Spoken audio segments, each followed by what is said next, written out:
Hello and you're welcome to the Big Tech Show with me, Adrian Weckler. Now, as the EU's AI Act rumbles through its process here in Ireland and in Europe, one of the many issues that it's trying to tackle is deepfake pornography.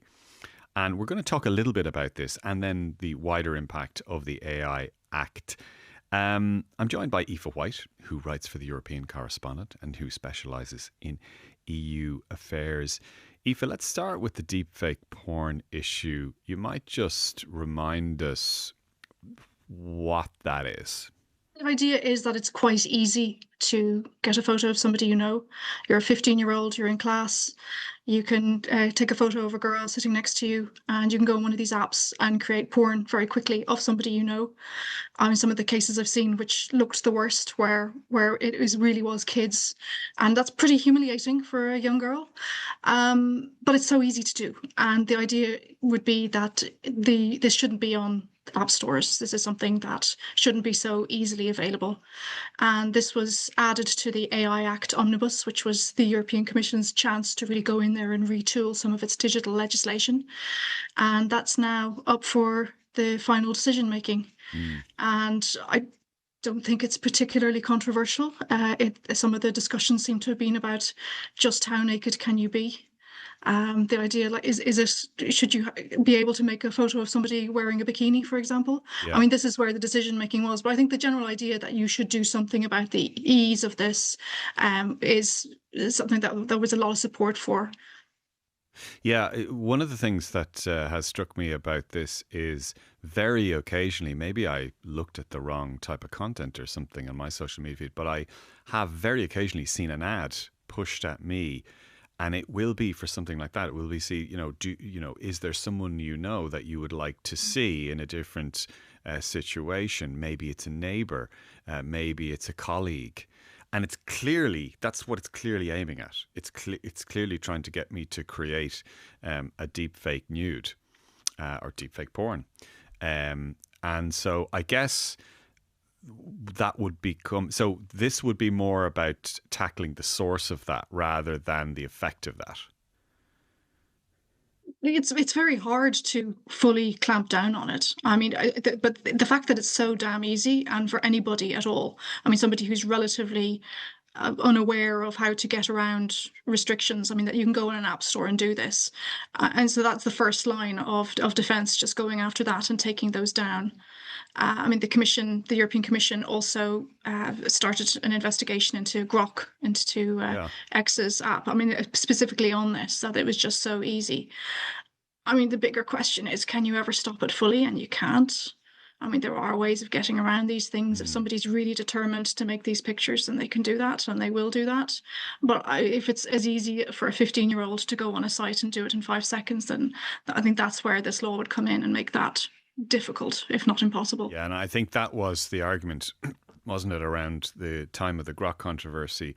Some of the absolute hardcore Grok and Elon defenders are trying to make the argument, you can go on Adobe and do this, and you can go on other platforms and do this. Well, yeah, you can if you've got years of experience. But the point with Grok was you could do it, in 10 seconds or in 20 seconds. And you could do it in grotesque situations as well. So I don't think there was very much sympathy for those guys. There was an interesting case in Germany that popped up between a couple of celebrities, presenters. I think they were former partners. I'm not sure if they were husband and wife, but where and there's a case between them where I think the woman alleged that her former partner had created deepfake sexualized images of her and had circulated them. Yeah, I mean, revenge porn is something that is very high profile, and again, just so easy. I mean, it's you're talking about somebody going on Adobe. I mean, how many people have an Adobe subscription even, but that you can get an app and do this in 5 seconds, without the hesitation you might get if you were really to think about what you were doing. I think that's where this gets scary. This has all become industrialized and really, really very easy to do. Yeah, yeah. Yeah, interesting. Let's talk about a few other things about the AI Act, because we've been talking about it for a long time, and there's so many elements to it. I've had people on this podcast who've complained about it from an entrepreneurial point of view. These are startups who say that they don't know what the rules are, and therefore they're going to take their startups out of Ireland, out of the EU, so they can, as they say, they have more unfettered freedom to develop LLMs, or to develop whatever their technology is. But we're talking about high risk categories, aren't we? And things that we're trying to create guardrails for citizens that companies can't abuse in certain situations. That's the basic intent of all this, isn't it? Risk covers an awful lot. Mm. I mean, high risk covers HR, covers banking, covers law firms. And the current deadline is that they need to be ready for whatever AI applications they're using by August. And a lot of them obviously were struggling with this and they wanted more time. And so the European Commission suggested that they get another year and a half, which would be December next year. And we saw some talks this week about whether they could get a deal on this. And I mean, the talks are between the European Parliament and the EU governments get together and they need to decide on what the European Commission has suggested. And this week they couldn't decide. And I've been reading all these very worried posts from lawyers going, well, if they can't decide on the delay, you need to get ready for the high risk AI rules in August. Mm. So that's, I think, quite scary if you're sitting in a law firm and you have been rolling out an AI solution and you thought you had a bit of time to get it ready and get it tested and get it compliant. So I'm sure there's an air of panic everywhere that this is suddenly there, that is suddenly a realistic problem that you're going to have to deal with. So there's two sides to this, isn't there? Because on the one hand, you can see why the law firms and the companies might say, hang on, this is an awful lot to take in. Just give us a bit more breathing space. We're under a lot of pressure at the moment. And then on the other hand, you're thinking, do you know what? If we give you another year and a half, you're going to come back to us in a year's time and say, no. We're all, smothered under red tape. This is all a crock. GDP and growth is on the floor. We should ditch the whole thing. Forget about it. And we can't afford this regulation in the first place, and it'll never get through. You're never rewarded by being an early adopter. If you are waiting till the last minute, sometimes can work to your advantage. I think that's what seems to have happened here. That the panic is coming because there were people who didn't think that this would happen. I mean, you see a lot of complaints on all sides about new rules coming in because they are burdensome, and that's the whole point of the AI Act was to try and stitch together various things. And it's not the first piece of regulation that digital companies have to deal with. There's an awful lot out there. The GDPR, there's whatever you've got for your sectors. It's a pain. And companies are complaining. And I think small companies are complaining. And that was the impetus behind it, was to try and make things a little bit easier. But then you get into, well, why were they there in the first place? And so let's talk about that for a second, because you mentioned HR. Now, as I recall, one of the high risk categories is around not letting AI bots, take control of the entire recruitment process. So if I'm going for a job, or if you're going for a job, there is a certain amount of AI involvement. If you're going for a job in a big company, big tech company, you can see it and you can feel it. There is a certain amount of AI involvement already. But I think what this new regulation is designed to do is not to give the AI, final say and judgment over whether or not you get a job. In other words, you can't be algorithmed out altogether. And that probably strikes a lot of people as a decent rule. I hope so. I mean, you're counting on the HR people to be a bit more human than the AI system. Not a given. I mean, the algorithmic decision making is definitely there already. Look at Uber drivers, and it's definitely being used in HR. You see screening for CVs. I've even done an AI interview, which is rather strange. Oh no, I mean they're becoming quite common. Yeah, they're becoming quite common. They're good. The questions were very good. It was very sharp. It did very well. I think we can all see why a company would deploy that if the questions are sharp and if it helps with the process. It's just where, for example, let's say the AI decides that nobody from Ballymun is going to get a job. you know, or it has decided, it's looked at the figures and decided that, well, actually, you know, people of this age category or of this gender or from this area or who are from this educational background, they are statistically less likely to succeed. So therefore, we're going to rule them out, you know? Yeah. Well, that's what the AI Act was trying to do. I mean, it was trying to bring bias into it, that you have a good look at why the decisions are being made and that you have a human maybe to double check those things. I mean, we have seen some systems get skewed in pretty strange ways. I mean, the story of the chatbot that turned into a racist spewing monster. I mean, you know, Well, there's been a few of those stories. Yeah. Well, there's a risk that that can happen in a HR, which is obviously something that has a very real effect on people and on the company and who you end up hiring. Yeah, and we've seen it with banks and loans as well. Before the current news cycle of AI and AI systems arose a few years ago, when particularly US banks started experimenting with tech systems and sort of quasi AI systems. They started finding that people who said that put their address down as from a certain area in Los Angeles or big cities were finding that they weren't getting a mortgage, or maybe they weren't being seen, say, for an interview to rent an apartment, based on the likelihood that if they were from that area, they were probably black. Yeah, You pretty know, nasty stuff. Yeah. and there probably are people on the other side of the argument, the kind of the libertarian tech argument, who will say, look, it's a hard, cruel world. Companies should be allowed to decide anything they want, including not hiring people if they're, you know, older or if they're from a certain educational background. After all, they require for, you know, master's degrees. They rate some universities higher than other universities. But I think the EU's AI Act is an attempt for us to try and agree a certain amount of common base rules that you know, that we can all agree that yes, we live in a capitalist society, and yes, you know, we want the best to thrive, but at the same time, everybody should have a chance. Exactly, but I mean, the AI Act was probably born in a different age. You know, this was Mm. pre-Trump. This was at a time where the US was looking at these things seriously too, and you saw even the big tech companies looking at this very carefully as well. I mean, there was, you know, a rebellion in California against how AI was being used in some of these companies. You know, you had like an AI safety summit. You know, you had this really as a global discussion about what kind of AI do we want, and where do we go, and how do we make that happen.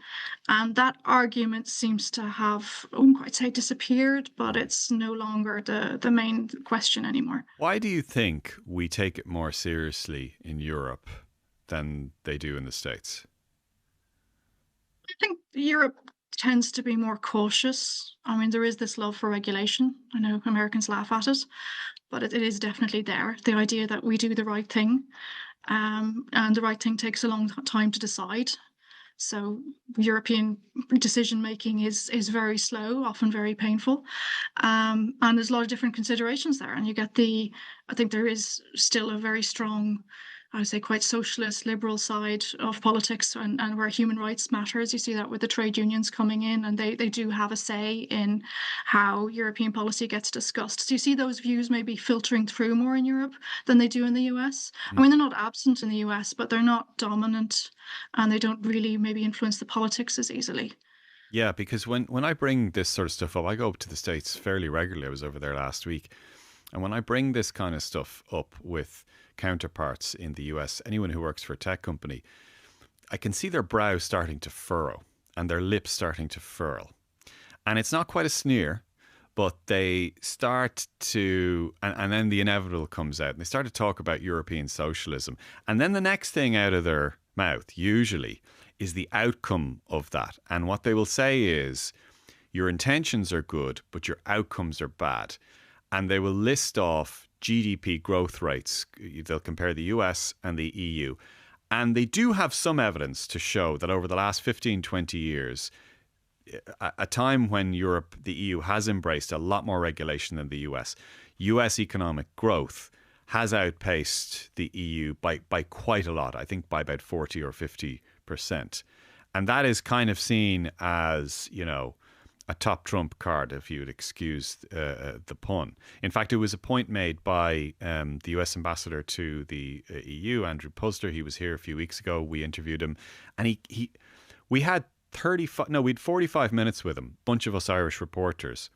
And he was banging on about this for about 7 minutes of that 45 minutes. He kept going on about the difference in economic growth between Europe and the US.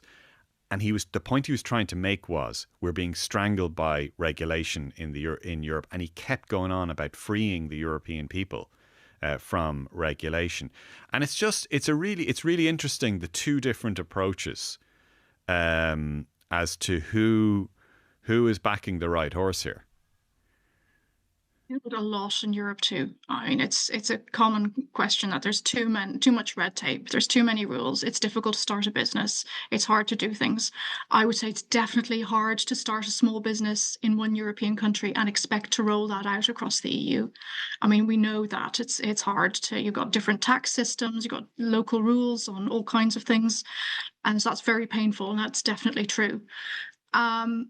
On the bigger question, does it hold back growth? I mean, I think the biggest problem is really lack of capital, lack of venture capital. I mean, if you're a small company and you really want to grow, you're not going to find that kind of environment in Europe. I mean, the Silicon Valley venture capitalists coming at you with wads of cash and wads of help. I mean, that's something that's been tried to engineer. We've loads of money over here. Like in the Germans, they've loads of money. They've loads of savings. Yes, and that's being talked about. There's as part of this whole idea of how do you unlock that saving? I mean, particularly pension funds. How do you invest that back into the economy? And the US is much, much better at that. And I think that's maybe one of the tragic things of Europe, that it is sitting on money and that it isn't being used as productively as it could be. So that should definitely be something that should happen and could really help. So is regulation the magic wand? And does the current deregulation thing that the EU has going on, is that going to make a huge difference? It's not going to turn us into Silicon Valley tomorrow, no. How do you detect the change in the airflow here? Because it seemed that you had this raft of EU regulation that was introduced over the last decade, and we were definitely on a direction of travel there. And that had a big effect. I mean, the GDPR, affected the way that American tech companies, it changed their rules pretty much around the world. Then they got sick of that. America lurched to the right a little bit.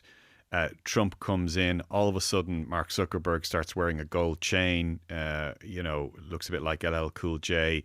Elon Musk is in the Senate seat, and all of a sudden, the EU and regulation is the absolute pits, and JD Vance is threatening us with tariffs if we maintain our regulations, and then it looks like we're going to have to soften it all, okay, and hence the Omnibus Act and everything like that. And then at the beginning of this year, Trump threatens to invade Greenland, and we have the Grok scandal with Elon Musk. And it appeared to me that while the Americans were sort of in the Senate and we were agreeing to delay everything, and maybe your system is right and maybe we are screwing it up, and the Mario Draghi report and all that. Now, my feeling is that the Americans may have screwed it up a bit, and actually the Europeans are saying, do you know what? We actually were starting to agree with you, but actually invade Greenland? No, actually, do you know what? No, do you know what? Here's two fingers. We're actually going to stick with the regulation after all. Said, how do you get off US tech? I mean, I was trying to find somebody recently, and I did in January, who had managed to dump all of his US tech. But that's very, very hard, and I don't think most of us are doing that. I mean, we're joined at the hip might be too strong, but we are very dependent on US tech. We like it. We'll keep using it. Do we want safeguards on it? Apparently, yes. Some of that is about safety of your data, what stays in Europe. Some of that is in making these companies obey European rules, which some of them aren't very keen on. Mm. But I mean, those things are.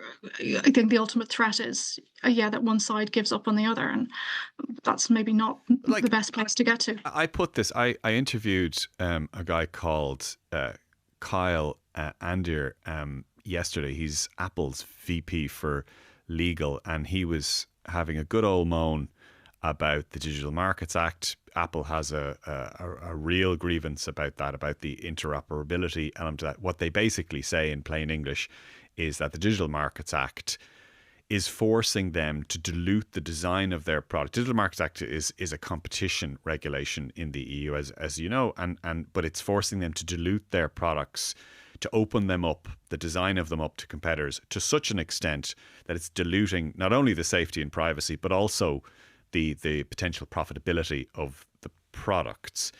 And he was making the point that I put it to him, look, that's fine, Carl, right?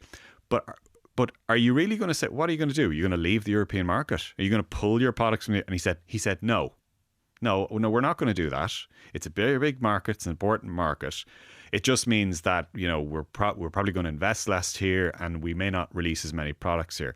So we can still use American tech, like I can still use Google. I can still use Meta. None of them are going to pull out. Like, it's not like if we were the UK. If the UK really pissed off Apple or Google, they might pull out of the UK. They might. But they won't pull out of the EU, surely. Delays on some products. I mean, they get slower to. I mean, Threads, I think, was it? No, was it? That from Meta took a while to go. Yeah. I mean, there are things where they need to get it cleared with European regulators, and maybe there are things that you're prepared to test in the US or in another market where you've got a bit more room to do what you like. So yeah, maybe we're going to be a bit behind the curve on what happens in Europe. I mean, the whole idea of the EU law was to go after closed systems. I mean, something like Apple, the idea was that you have a bit more choice about the kind of products that you have, that these are not pushed at you. I mean, that's a very good question. This is not the days of the old PC box where you plug in every bit of tech you like. I mean, it's quite handy to go on Google search and have your Google Maps pop up, and that's been one of the things that's been taken away. Apple is very clear about what it wants, that it gives you this beautiful walled garden and everything is perfect, and they've tested it the way they like it, and it's just great, and they don't like any change to that. That's not the way the EU sees things, and Apple is being forced to do something it doesn't want to do, and its argument is that this degrades what they get. I mean, ultimately, it's up to the consumer. Does it really matter that much? So, we will see. I mean, do you mind that you don't have the latest piece of tech? Do you mind that you don't have things exactly the way that Apple designed it? And that comes down to the consumer. Yeah, no, exactly. It's kind of fascinating. And to go back to what Puzder, the US ambassador to the EU, was saying, he was trying to make an argument that over time, Europe becomes a poorer, kind of a second-rate place. Now, it's really difficult to kind of weigh up, to really compare properly, because the way the Americans compare it, they look at things like GDP and they look at things like that. And he was trying to make the argument that, like, Mississippi was a higher economic growth place than almost anywhere in Europe. I've been to Mississippi several times. I don't know if Mississippi would really compare to Amsterdam or Paris or Munich. I'm sorry, You like their healthcare? Yeah, exactly. I think there's more to it than GDP growth. And also, if you break your arm in Mississippi, and you don't have health care, and you go to the hospital and you face a bill of $30,000, and you have to sell a kidney to. But anyway, that's an entirely different podcast, I'm afraid. No, but I mean, I don't want to be complacent about it. I mean, it's not like Europe can sit back and think everything's fine. I mean, that's what this exercise is about, that maybe things aren't great, that maybe there are rules that clash, maybe there are rules that are a pain in the ass, maybe there are ways of doing things better. And that's a discussion that's been had very slowly and painfully. So, take that on, where I'm not going to defend the EU's approach on this, or that it can't be improved. It definitely can be, and that's where we are right now. Yeah, Seeing what better. and I've had actually many founders on this podcast who have made that point exactly. And in good faith, they're trying to build businesses. And what they pick out, the problems that they pick out, it's not even that it's a particular regulation. They say there's uncertainty. They say that regulations are being introduced without clarity about processes that they are engaged in, which means that they cannot proceed with a process, particularly in AI. And that means they can't get funding, and that means that they can't hire people, they can't build certain things for their businesses. They have to go outside the EU to do it. And that's kind of, that's not really cool. That's kind of an anti-business environment to be in. And that's a good faith argument that they make. Definitely, and that's also because a lot of this legislation, it takes 2 or 3 years to write, and by the time it comes out, the thing that they were trying to capture has moved on, and that's the law of unintended consequences, that things are snarling up processes that they were really never designed for. And you would hope that some of those things can be done better, that you can write something in a way that is a bit more clear and coherent, but that clearly doesn't happen. And I think a big issue is that there's just so many layers of things that you've got. You have so many different things you need to comply with, and that is painful and that is difficult. I mean, it would be one of the current idea of this deregulation push is just to peel back some of that, or to exempt some types of companies. I mean, there's a big talk of exempting startups or small companies from some of this, or giving more time. So those things are in the mix. How useful it is, we'll see.